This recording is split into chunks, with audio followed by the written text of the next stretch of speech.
अब हम करते हैं टेंजेंशियल एंड नॉर्मल एक्सेलरेशन। देखो सब चीज़ें सेम है, वही ए पी की लेंथ एस थी, ए क्यू तक मैंने एस प्लस डेल एस मान ली, तो पी क्यू जो है वो डेल एस हो जाएगा। ठीक है, अब देखो हमने ये माना था ना कि जो टेंजेंट पी पे है वो एक्स एक्सिस के साथ साई एंगल बना रहा है और जो क्यू के साथ है वो psi plus del psi angle बना रहा है। अब सिर्फ इतनी ट्रायंगल की बात करो, ये जो पॉइंट यहाँ तक है ना, ये इस ट्रायंगल की, सबको पता है कि जो एक्सटीरियर एंगल है वो अपोजिट टू एंगल्स का सम होता है। तो अगर ये साई प्लस डेल साई है और ये साई है तो ये कितना आया, डेल साई। ये एंगल डेल साई, अब देखो ये टेंजेंट और ये टेंजेंट, इन्हीं दोनों के बीच में ये एंगल बन रहा है, तो ये वर्टिकली अपोजिट एंगल हो जाएंगे, तो इसलिए ये एंगल भी डेल साई। ठीक है, अब हमें निकालना क्या है, पॉइंट पी पे एक्सेलरेशन। पहले टेंजेंशियल एक्सेलरेशन की बात करते हैं, फिर नॉर्मल की बात करेंगे।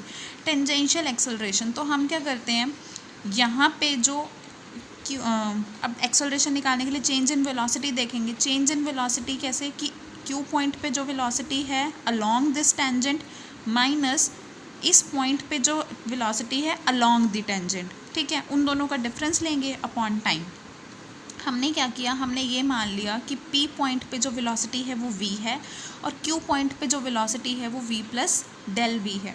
अब हमें तो क्या करना है, P पॉइंट पे एक्सेलरेशन निकालना है। P पॉइंट पे एक्सेलरेशन के लिए Q पे जो वेलोसिटी है उसका भी हम कॉम्पोनेंट लेंगे अलोंग P।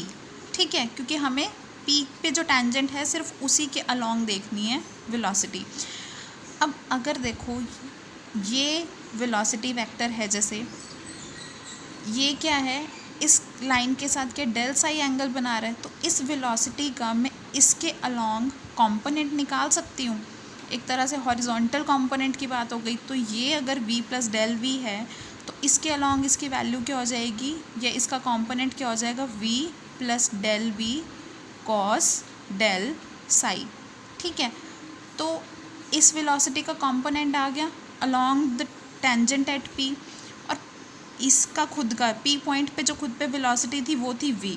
तो चेंज इन वेलोसिटी अब निकाल सकते हैं, v plus del V cos del psi minus v। ठीक है, ये हमने निकाल लिया minus v upon del t। अब क्या किया, कॉस डेल साई की वैल्यू पुट कर दी। ठीक है, अब हम क्या कर रहे हैं, डेल साई की हायर पावर्स को निगलेक्ट कर सकते हैं। क्यों, क्योंकि डेल साई बहुत स्मॉल है। ठीक है, तो हमारे पास यहाँ से क्या बचा, v plus del V minus v। Del V v से v कैंसिल, क्या बचा, सिर्फ del v by D T, और लिमिट जब अप्लाई कर देंगे वो बन जाएगा D V by D T. v की जगह हम D S by D T भी पुट कर सकते हैं, तो D two S by D T square.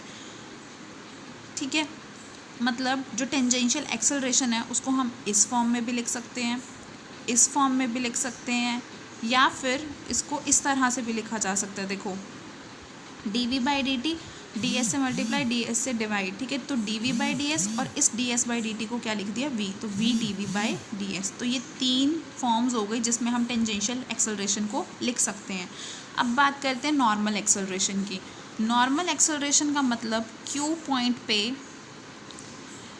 जो वेलोसिटी का नॉर्मल कंपोनेंट है माइनस इसका जो नॉर्मल या इस पॉइंट पे जो नॉर्मल वेलोसिटी है उन दोनों का डिफरेंस। क्यू पॉइंट पे नॉर्मल वेलोसिटी कौन सी होगी, इसके along v plus del V, horizontal direction में v plus del V cos del psi, तो परपेंडिकुलर डायरेक्शन में क्या हो जाएगी, v plus del V into sine del psi. और हमें पता है कि P पॉइंट पे जो नॉर्मल वेलोसिटी है वो 0 थी। पिछले यहाँ पे देखो हमने फाइंड किया ना, नॉर्मल वेलोसिटी 0, तो यहाँ पे चेंज इन वेलोसिटी क्या हो जाएगा, v plus del V sine del psi minus 0 upon del T. यहाँ पे क्या किया, साइन डेल साई की वैल्यू पुट कर दी। इन हायर पावर्स को हम निगलेक्ट कर सकते हैं, तो क्या आ जाएगा, v del psi by del T, इसको ना लिख लेते हैं, इन्होंने लिखा नहीं, v del psi by del T plus del V del psi by del T. When del T tends to 0, तो इस चीज़ को भी हम निगलेक्ट कर सकते हैं। हमारे पास क्या होगा, सिर्फ ये बचेगा v del psi by del t, जो लिमिट अप्लाई करने पे क्या बन जाएगा, d psi by D t. ठीक है, अब d psi by D t, इसको क्या करा, डी एस से मल्टीप्लाई डी एस से डिवाइड, ठीक है। अब जा रहे हैं डी एस से मल्टीप्लाई किया, डी एस से डिवाइड, तो ये d S by D t क्या बन जाएगा, वी स्क्वायर बाय रो, जहाँ पे D psi by D S इसको हमने क्या मान लिया, D S by D Sai को हमने क्या मान लिया, रो, रेडियस ऑफ कर्वेचर, तो वी स्क्वायर बाय रो, ये हमारा नॉर्मल एक्सेलरेशन आ गया, ठीक है।